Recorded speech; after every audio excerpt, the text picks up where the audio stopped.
Okay. అలాగే ఫారెన్‌లో ఉన్నవాళ్ళు ఇక్కడ ఆస్తి ఆర్ స్థలం కొనుక్కున్నప్పుడు వాళ్ళు ఎలా రిజిస్ట్రేషన్ చేసుకోవచ్చు? వాళ్ళు అది ఎన్ఆర్ఐ అండి. ఎన్ఆర్ఐ రిజిస్ట్రేషన్స్ అవ్వవు. ఇప్పుడు ఇక్కడ ఉన్న వాళ్ళు అనుకోండి, ఇక్కడ ఎవరైతే రిసైడింగ్ ఉన్నారో వాళ్ళ పేరు మీద పెట్టుకోవచ్చు ప్రాపర్టీస్.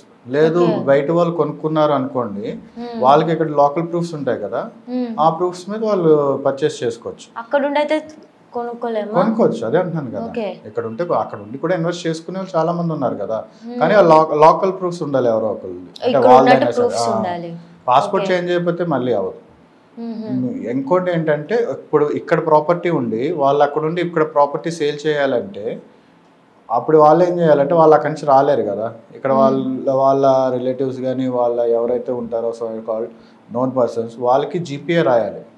సో వాళ్ళు రాకుండా ఇక్కడ నుంచి ఏంటంటే మన జీపీఏ డాక్యుమెంట్ రెడీ చేయించి దాన్ని ఇక్కడ నోటరీ చేయించి దీన్ని అక్కడ సో అండ్ సో ఏదైతే కంట్రీలో ఉన్నారో ఆ కంట్రీకి మన documents set of documents courier చేస్తే ఒరిజినల్ వాళ్ళు అక్కడ సిగ్నేచర్స్ చేసి వాళ్ళ పాస్పోర్ట్స్ అండ్ ఐడి ప్రూఫ్స్ పెట్టి అపార్ట్ ఫ్రమ్ దట్ అక్కడ లోకల్ లీగల్ ఆథరైజ్డ్ పర్సన్స్ ఉంటారు, అక్కడ అడ్వకేట్స్ ఉంటారు కదా, వాళ్ళ చేత ఒక అఫిడవిట్ పెట్టించి సో అండ్ సో పర్సన్ ఇక్కడ ఉన్నాడు, he is or citizen of here or like residing here is unable to attend for the registration అని చెప్పి వాళ్ళు ఒక అఫిడవిట్ ఇచ్చిన తర్వాత అది అన్ని మళ్ళీ కొరియర్ చేస్తే ఇక్కడికి ఆ డాక్యుమెంట్ అన్ని మనం ఇక్కడ రిజిస్టర్ ఆఫీస్లో సబ్మిట్ చేస్తే జీపీఏ చేస్తారు. First general power of attorney ఇస్తారు, అంటే ట్రాన్స్ఫర్ చేస్తారు లోకల్ బాడీకి, లోకల్లో ఎవరు ఉన్నారో వాళ్ళకి, వాళ్ళ చేత అప్పుడు తర్వాత ఇక్కడ నుంచి సేల్ చేసుకోవచ్చు అన్నమాట. ఇప్పుడు ఫారెన్ లో ఉన్న వాళ్ళు ఇక్కడ ఆస్తి ట్రాన్స్ఫర్ చేయాలంటే ఇదే ప్రాసెస్.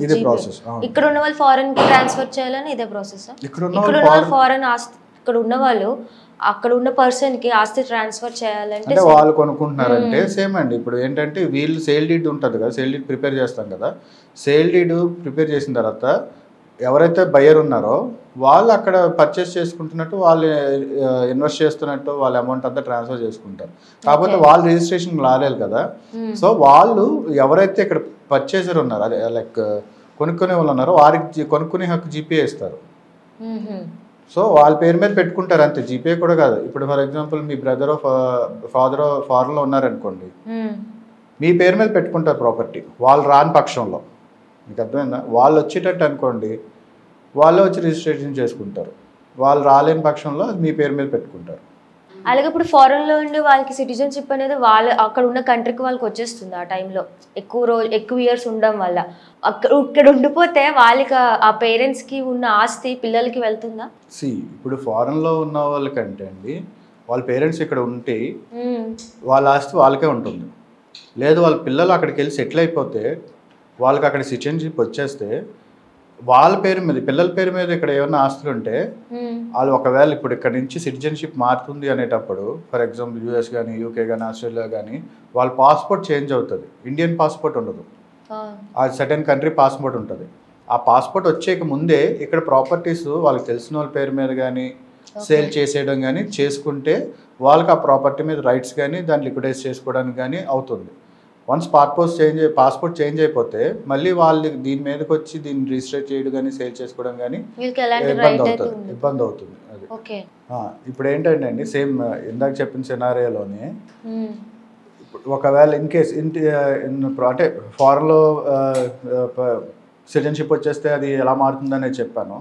అలా కాకుండా పేరెంట్స్ ఇక్కడ ఉండి కిడ్స్ ఫారెన్లో ఉండిపోతే ఒకవేళ వాళ్ళకి అక్కడ వాళ్ళు అక్కడ సెటిల్డ్ అనుకోండి, వాళ్ళ ఓల్డర్ పేరెంట్స్ ఇక్కడే ఉన్నారు, వాళ్ళకి కొన్ని ప్రాపర్టీస్ ఉన్నాయి ఫర్ ఎగ్జాంపుల్, కానీ పిల్లలు మాత్రం అక్కడ సెటిల్ అయిపోయారు, వాళ్ళు పాస్పోర్ట్షిప్ మారిపోయింది, సిటిజన్షిప్ మారిపోయింది, వాళ్ళు ఇంకా అక్కడే ఎస్టాబ్లిష్ అయిపోయారు.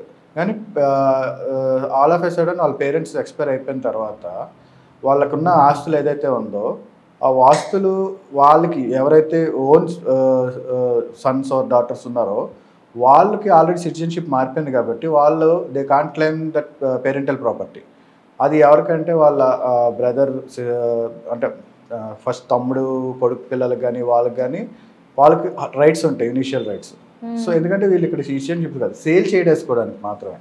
కానీ ఫారెన్లో వీళ్ళు బయాలజికల్ సన్ అండ్ డాటర్ కాబట్టి వాళ్ళు ఇక్కడికి వచ్చి అనుభవించవచ్చు, ఆస్తిని ఉంచవచ్చు, కానీ సేల్ చేసే రైట్స్ వాళ్ళకు ఉండవు. సేల్ చేయడానికంటే వాళ్ళు ఇండియన్ సిటిజన్షిప్ కాదు కాబట్టి సో వాళ్ళ తమ్ముళ్ళ పేరు మీద ట్రాన్స్ఫర్ చేసుకుని ఎవరైతే నెక్స్ట్ బ్లడ్లో ఉంటారో వాళ్ళ పేరు మీద ట్రాన్స్ఫర్ చేసుకొని అప్పుడు వాళ్ళు సేల్ చేసుకోవాలి.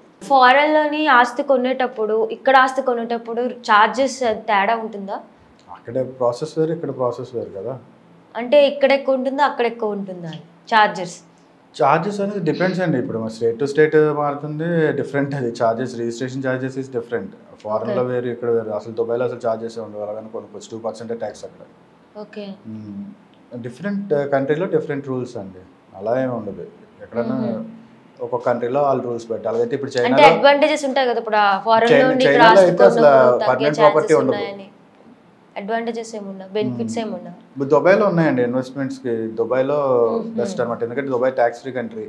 ఇప్పుడే ఓన్లీ 2% ట్యాక్స్ పెట్టారు, అది కూడా చాలా తక్కువ. అక్కడ ఇన్వెస్ట్ చేసుకుంటే రిటర్న్స్ కూడా బాగున్నాయి, టూరిజం బాగుంది, బెస్ట్ ప్లేస్ టు ఇన్వెస్ట్. ఇక్కడ నువ్వు 2 కోట్లు పెట్టి దుబాయ్లో ఒక 2 crores పెట్టుకుంటే అక్కడ మంచి 4,000 SFT ఫ్లాట్ వస్తుంది. ఇన్వెస్ట్మెంట్కి బాగుంది, అక్కడ కూడా ఇన్వెస్ట్ చేసుకోవచ్చు. బట్ ఏంటంటే సెక్యూరిటీ రీజన్స్ బట్టి దుబాయ్ అనేది కింగ్స్ రూల్. అక్కడ ఆ కింగ్కి ఎప్పుడు ఏది నచ్చితే అది ఆ రూల్ పెట్టుకోవచ్చు. సడన్గా ఆల్ ఆఫ్ ఏ సడన్ తన రూల్స్ మార్చి ట్యాక్స్ పెంచవచ్చు, కంట్రీలో out of the other side ఇన్వెస్ట్మెంట్ని ఆపేయచ్చు. డిపెండ్స్ అనమాట. అది ఇండియా అనుకోండి, డెమోక్రాటిక్ కంట్రీ కాబట్టి కాన్స్టిట్యూషన్ ఉంటుంది, ఇండియన్ కాన్స్టిట్యూషన్ లా. అంత ఈజీగా మార్చడానికి కాదు, కింగ్స్ రూల్ కాదు కదా, అమెండ్మెంట్ చేయడానికి చాలా టైం పడుతుంది. ఫర్ ఎగ్జాంపుల్ చైనా ఉంది, చైనాలో ఓన్ ప్రాపర్టీ ఉంటుంది కానీ ఆ ప్రాపర్టీ ట్రాన్స్ఫరబుల్ కాదు, అంటే యాన్సెస్టర్ రైట్స్ ఉండవు.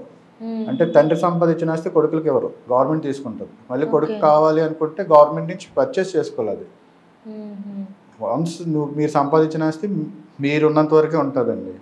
అది మీరు ఎంత డబ్బు సంపాదించినా మీరు తదనంతరం గవర్నమెంట్ తీసేసుకుంటుంది. అది మళ్ళీ మీ పిల్లలకు కావాలనుకున్నా, లేదంటే ఫర్ ఎగ్జాంపుల్ అది ఎవరికన్నా కావాలనుకుంటున్నా ఆ ప్రాపర్టీ గవర్నమెంట్ నుంచి మళ్ళీ కొనుక్కోవాల్సిందే. అలా ఉంటాయి. డిఫరెంట్ కంట్రీస్లో డిఫరెంట్ రూల్స్ ఉంటాయి.